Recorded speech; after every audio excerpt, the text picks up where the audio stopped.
चित्रकूट में कामदगिरी के जिस पर्वत पर भगवान ने विश्राम किया, उसके कोने पर चढ़ने के बाद अब तो रास्ते भर भी कुछ मकान और कुछ साधु संतों की कुटियां हैं। वहां एक बहुत बड़ा पत्थर रखा हुआ है। सुनते हैं कि ये सदियों से 8000 वर्षों से तभी से ऐसा ही रखा हुआ है। उस पर बैठकर रात्रि भर लक्ष्मण निरीक्षण करते थे कि किसी दिशा से असुरों का प्रवेश तो नहीं हो रहा, कोई गलत पशु तो नहीं आ रहा। ये एआई सिखाई गई लक्ष्मण को कि लक्ष्मण आंख खोले बैठे हैं, अगर कोई नहीं आ रहा तो सो रहे हैं। लेकिन जैसे ही उस लेजर किरणों के किसी क्षण में किसी निश्चर ने प्रवेश किया, तुरंत ही लक्ष्मण जाग जाते हैं और उनका हाथ धनुष पर कस जाता है। ये एआई का प्रयोग। मैंने कहा कि खड़ी बोली में राम की कहानी सबसे पहले अग्रवाल समाज के ही एक कवि के यश में आई। मैथिली शरण गुप्त जी ने साकेत लिखी। उसमें पूछता है कवि प्रकृति से कि जाग रहा यह कौन धनुर्धर। देखिए लक्ष्मण की प्रतिमा पीछे, जबकि भुवन भर सोता है, पूरी दुनिया सो रही है, ये कौन आदमी है जो जाग रहा है। और कैसा लग रहा है? ऐसा लग रहा है जैसे कामदेव ने वनवास ले लिया हो। भोगी कुसुमा युद्ध योगी सा, कुसुम के आयुध जिसके हैं ऐसे योगी जैसा पैदा हो रहा है। भोगी कुसुमा युद्ध योगी सा बना दृष्टिगत होता है, किस व्रत में है वीर व्रती है, निद्रा का यों त्याग किए, राज भोग के योग्य विपिन में बैठा आज विराग लिए। कभी पूछता है कि ये तो महल में रहने लायक है, ये कामदेव जैसा सुंदर व्यक्ति वलकल पहने हुए और अपना तीर चलाए हुए, ये कौन जाग रहा है? विशिष्ट सुरक्षा प्राप्त लोगों के अंगरक्षकों को आपने देखा होगा, वो दिन के समय काला चश्मा लगाए केवल यूं देखते रहते हैं कि किसी आदमी की किसी चहल पहल में कोई बुरा विकार तो नहीं है। लक्ष्मण इसी भावना के साथ रात्रि में देख रहे हैं। क्यों देख रहे हैं? कवि पूछता है क्यों देख रहे हैं, तो कवि को उत्तर मिलता है। कहते हैं कि बना हुआ है प्रहरी जिसका इस कुटीर में क्या धन है। इस कुटिया में ऐसा कौन सा रिजर्व बैंक ऑफ इंडिया है जिसके लिए ये आदमी बैठा है रात भर, जिसकी रक्षा में रत इसका तन है मन है जीवन है। उत्तर देखिए और बलिहारी हो जाइए। मर्त्य लोक मालिन्य मेटने स्वामी संग जो आई है, तीन लोक की लक्ष्मी ने यह कुटी आज अपनाई है। कवि दो प्रश्न छोटे छोटे हैं। श्रीकांत शुक्ल यहां सुनने आए हैं। वे कह रहे हैं कि कल आपने सिर्फ भरत पर बात की, क्या लक्ष्मण और शत्रुघ्न जी से भगवान का उतना प्रेम नहीं था? ऐसा नहीं है। अब शत्रुघ्न जी पर सबसे कम बोला गया है। मेरा तो मन है कि एक दिन मैं शत्रुघ्न जी पर ही बोलूं किसी प्रकार से। लक्ष्मण जी पर पहले बोल चुका हूं, कुछ जगह बोला है, लेकिन आपने कहा है कि लक्ष्मण से प्रेम नहीं था। ऐसा नहीं, लक्ष्मण से भी बहुत प्रेम है। वस्तुतः देखो तो राम और लक्ष्मण अलग नहीं है।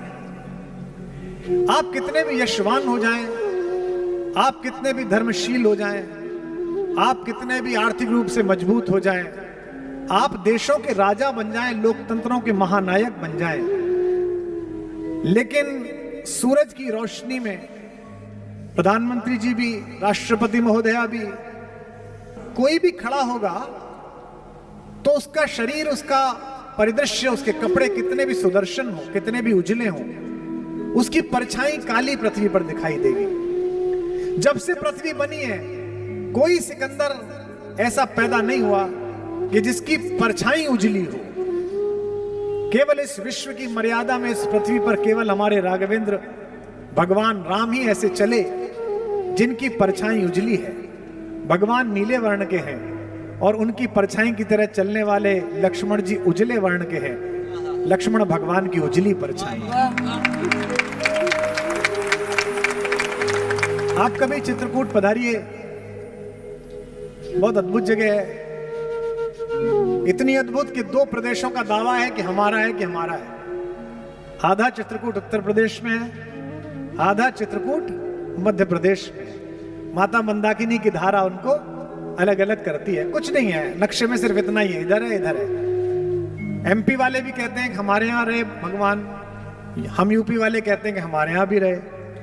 चित्रकूट में कामदगिरी के जिस पर्वत पर भगवान ने विश्राम किया, उसके कोने पर चढ़ने के बाद अब तो रास्ते भर भी कुछ मकान और कुछ साधु संतों की कुटियां हैं। वहां एक बहुत बड़ा पत्थर रखा हुआ है। सुनते हैं कि ये सदियों से 8000 वर्षों से तभी से ऐसा ही रखा हुआ है। उस पर बैठकर रात्रि भर लक्ष्मण निरीक्षण करते थे कि किसी दिशा से असुरों का प्रवेश तो नहीं हो रहा, कोई गलत पशु तो नहीं आ रहा।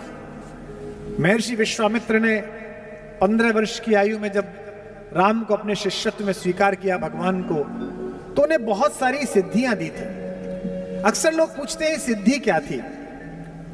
यह सिद्धि यूं मान के चलिए कि उस समय विश्व में डिफेंस साइंस की 2 बड़ी लैब थी। जैसे आज नासा को लैब माना जाता है, जैसे आज पेंटागन को लैब माना जाता है, विश्व की सबसे बड़ी 2 लैब थी। एक लैब के ओनर मालिक चलाने वाले थे महर्षि विश्वामित्र, और एक लैब के चलाने वाले थे महर्षि अगस्त्य। एक उत्तर भारत में काम करते थे, एक दक्षिणापथ में काम करते थे। लेकिन इन दोनों का विज्ञान तो बहुत विकसित हो गया था, लेकिन आयु क्षीण हो रही थी। और ये दोनों ही एक ऐसे सुयोग पात्र को ढूंढ रहे थे जिसके हाथ में सदियों के शोध के बाद बने हुए इन वैज्ञानिक यंत्रों को सौंप कर जाएं। पूरी दुनिया किस बात पर चिंतित है कि हमारा एक पड़ोसी देश है, उसने एटॉमिक बम बना लिया है। हमको लेकर कोई चिंतित नहीं है। हम तो सन 77 के बाद से इस प्रयास में लगे। शक्ति अगर गलत हाथों में आ जाए तो वो हिटलर पैदा करती है, और शक्ति अगर जगत के मंगल के हाथों में आ जाए तो वो गांधी पैदा करती है, पटेल पैदा करती है, तिलक पैदा करती है, भगत सिंह पैदा करती है। इस शक्ति को किसको सौंपूं, विश्वामित्र सोच रहे हैं। और विश्वामित्र ने योग्यतम पात्र का चयन किया, जिसका नाम है राम, जो दशरथ का युवराज है। दोनों भाइयों को लेकर गए, राम को सिखाया कि एआई का प्रयोग कैसे करना है, राम को सिखाया कि माया कैसे पहचाननी है, राम को सिखाया कि एक बाण से ही हजारों लोगों को कैसे समाप्त करना है, राम को सिखाया कि अनावृष्टि कैसे रोकनी है। लक्ष्मण को भी एक सिद्धि सिखाई।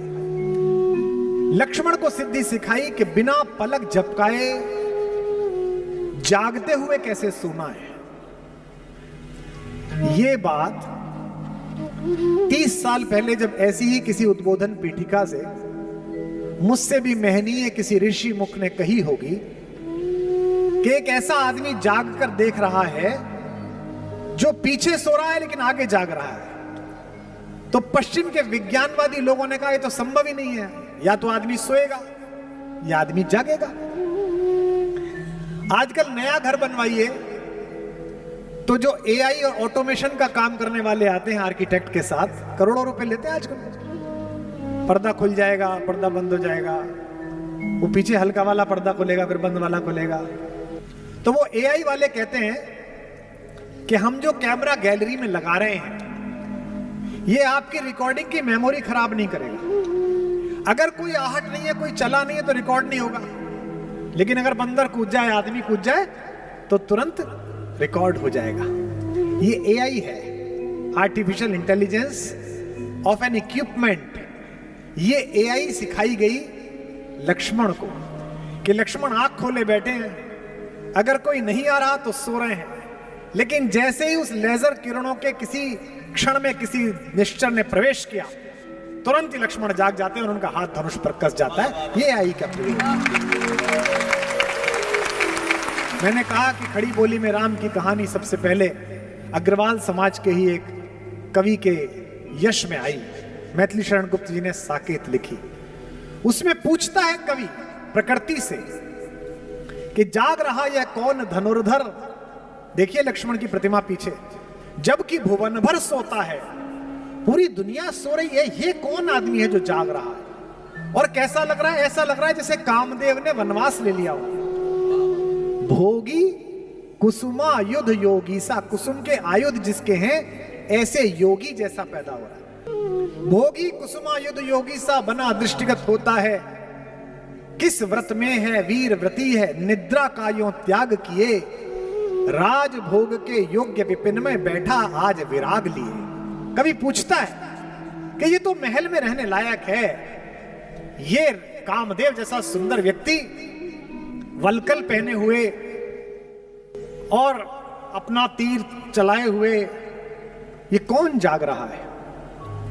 विशिष्ट सुरक्षा प्राप्त लोगों के अंगरक्षकों को आपने देखा होगा, वो दिन के समय काला चश्मा लगाए केवल यूं देखते रहते हैं कि किसी आदमी की किसी चहल पहल में कोई बुरा विकार तो नहीं है। लक्ष्मण इसी भावना के साथ रात्रि में देख रहे हैं। क्यों देख रहे हैं? कवि पूछता है क्यों देख रहे हैं, तो कवि को उत्तर मिलता है। कहते हैं कि बना हुआ है प्रहरी जिसका इस कुटीर में क्या धन है। इस कुटिया में ऐसा कौन सा रिजर्व बैंक ऑफ इंडिया है जिसके लिए ये आदमी बैठा है रात भर, जिसकी रक्षा में रत इसका तन है, मन है, जीवन है। उत्तर देखिए और बलिहारी हो जाइए।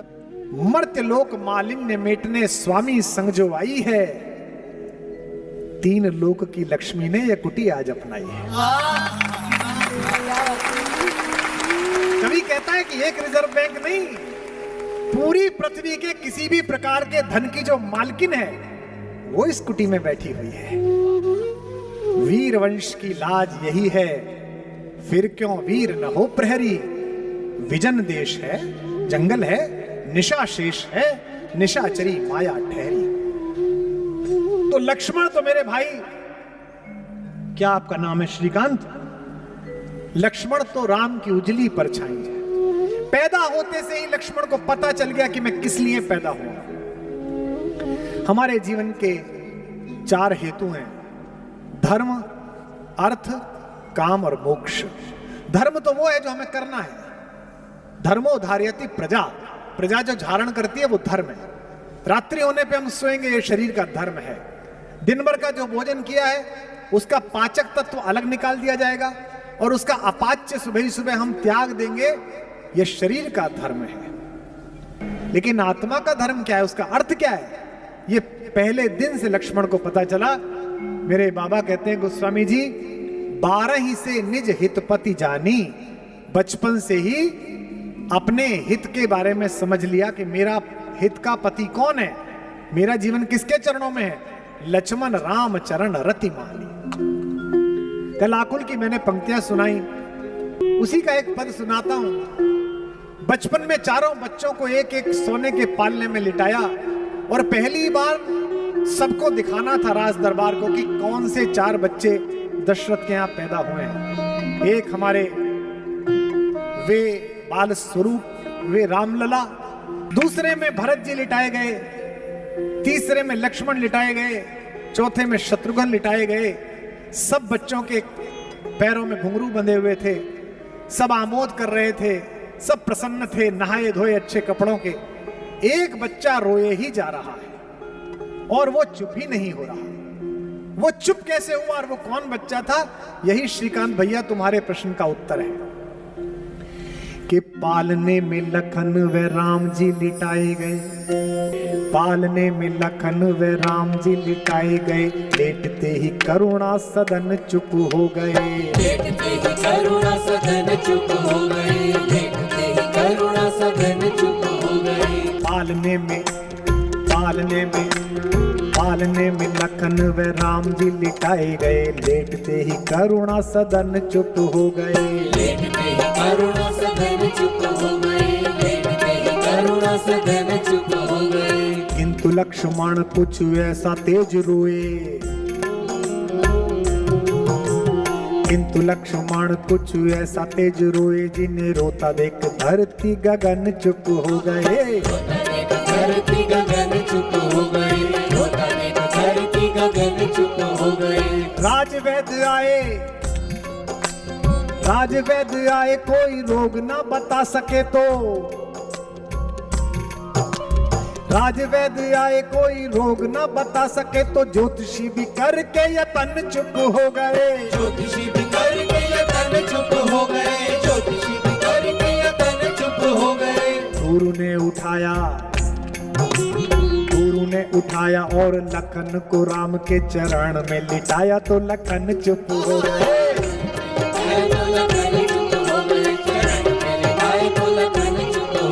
पालने में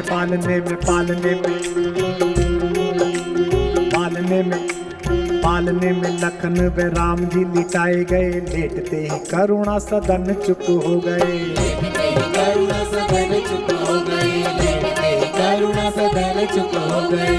किंतु लक्ष्मण कुछ ऐसा तेज रोए, जिन्हें रोता देख धरती गगन चुप हो गए। रोता देख धरती गगन चुप हो गए, रोता देख धरती गगन चुप हो गए। राजवैद्य आए कोई रोग ना बता सके, तो ज्योतिषी भी करके यतन चुप हो गए। ज्योतिषी भी करके यतन चुप हो गए, ज्योतिषी भी करके यतन चुप हो गए। गुरु ने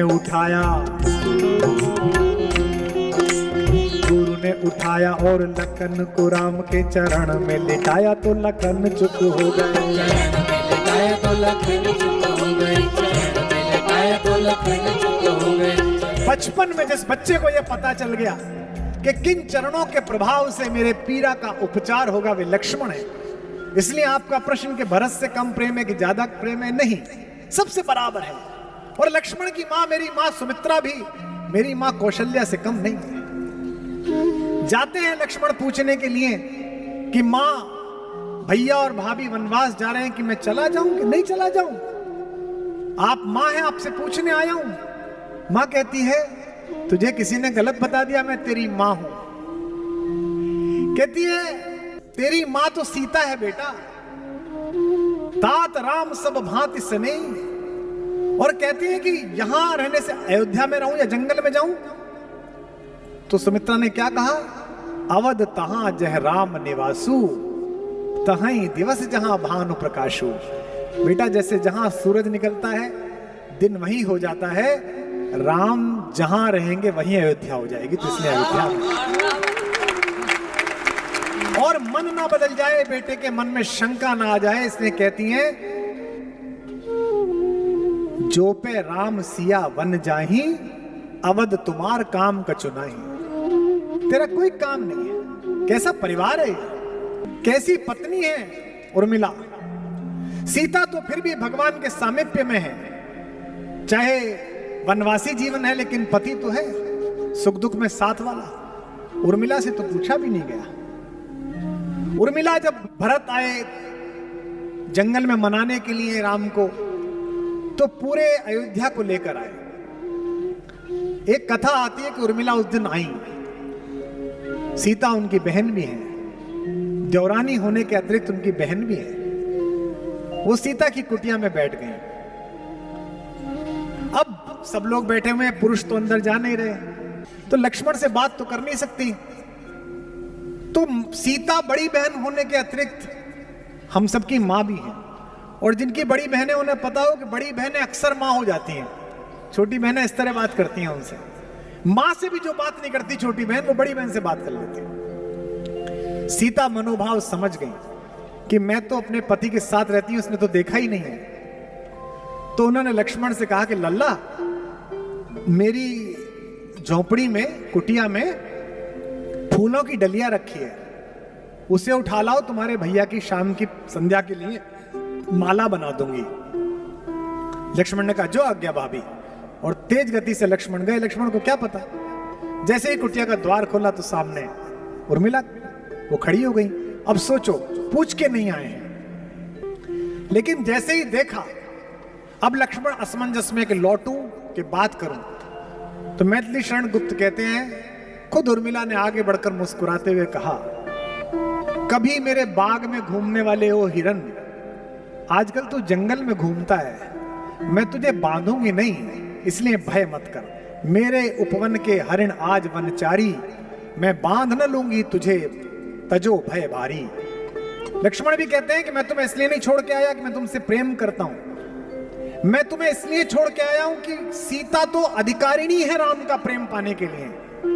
राम अधिकारी हैं कि सीता जैसी दिव्य विभूति और भगवती का पाणी ग्रहण करें, पर मुझ में तो कोई योग्यता ही नहीं है कि मैं सीता की बहन का हाथ थामूं। वन में तनिक तपस्या करके बनने दो मुझको निज योग्य, भाभी की बहना तुम मेरे अर्थ नहीं केवल उपभोग्य। तुम केवल मेरी पत्नी नहीं हो, तुम जगत नंदिनी सीता की बहन हो। मुझे इस योग्य तो बनने दो कि कोई व्यक्ति ये ना कहे कि अरे कहाँ तो सीता का पति मर्यादा पुरुषोत्तम राघवेंद्र और कहाँ उर्मिला का पति, तो वे तो तपस्वी हैं ही, मुझे तपस्या करने दो। आप सबको पता है कि जब संजीवनी बूटी लेकर गए हनुमान, तो रास्ते में उत्तर प्रदेश क्रॉस किया, एयर सीमाओं का सर्वेक्षण था कि कोई क्रॉस ना कर ले। रडार ने बताया कि ऊपर एक अद्भुत तरीके का कोई यान जा रहा है। भरत ने कहा कि ऐसे बिना अलार्म के कोई अयोध्या की एयर सीमा कैसे क्रॉस करेगा, उतारो इसे नीचे। तो उनको तीरों से घेर के नीचे उतारा गया। टेक्निक देखिए आप, जब नीचे उतरे तो देखा कि वो तो राम राम बोल रहा है, हे राम हे राम। भैया आप कौन है? मैं अंजनी पुत्र हनुमान हूं, भगवान का सेवक हूं। कहां जा रहे हो भैया? उनके छोटे भाई को मूर्छा आ गई है। भरत बड़े दुखी है। भरत ने कहा कि ये उन्हीं का घर है, मैं उनका छोटा भाई हूं और ये चरण पादुकाएं रख के चला रहे हैं। उनकी सेवा सत्कार ने जाना था, माएं बुलाई गई। क्या कहा कौशल्या ने? कौशल्या ने हनुमान के कान में चुपचाप कहा, भैया मेरे बेटे से कह देना 14 वर्ष प्रतीक्षा बहुत करी है, लेकिन लक्ष्मण के बिना अयोध्या ना आए।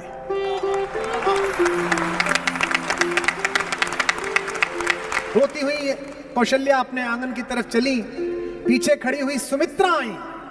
सुमित्रा ने कहा, भैया मुझे पता नहीं दीदी ने तुमसे क्या कहा है, राम से कह देना सीता को वापस लेके आए, लक्ष्मण ना भी रहा तो मेरे पास अभी एक लाल और है, उसे साथ लड़ने के लिए भेज दूंगी। ये घर है। हनुमान की विदाई की तैयारी हो रही है, सब दुखी चिंतित हैं और उर्मिला प्रसन्न है, चहक रही है। हनुमान भैया दूध पी लीजिए, हनुमान भैया ले। हनुमान ने अकेला एकांत पाकर चरण पकड़ लिए कि माता आपका पति मृत्युशैया पर है, मूर्छित है, और आप मुझे दूध पिला रही हैं, आपको तो कहना चाहिए जल्दी जा जल्दी जा। तो उर्मिला हंसने लगी कि भैया तुमसे किसने कहा कि मेरा पति मृत्युशैया पर है? हनुमान ने कहा मैं देख के आया हूं। उर्मिला ने कहा कि आप गलत फहमी में, यदि विश्वास ना हो तो 5-7 दिन रुक जाओ, मेरे पति को कुछ नहीं होगा। क्योंकि जम्हाई में भी रात को सोते समय जिस राम का नाम लेने से सुबह आदमी जिंदा उठता है, उसकी गोदी में यमराज छोड़ो महाकाल लेके नहीं जा सकता मेरे पति को।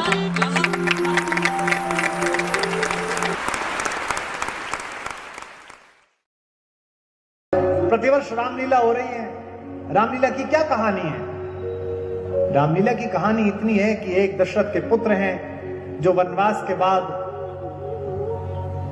अपनी पत्नी के एक अनाचारी के द्वारा हरण करने के उपरांत उसका वध करके वापस लौटते हैं 9 दिन बीतने के बाद। इस कहानी में क्या नया है? इस कहानी में कुछ तो अमृत तत्व है कि दुनिया के सबसे बड़े संकट कोरोना के समय भी ये कहानी भारतीय टेलीविजन पर दिखाई गई तो पूरी दुनिया की नंबर 1 टीआरपी लेकर वो कार्यक्रम भी आ गया। ऐसा क्या कहानी है?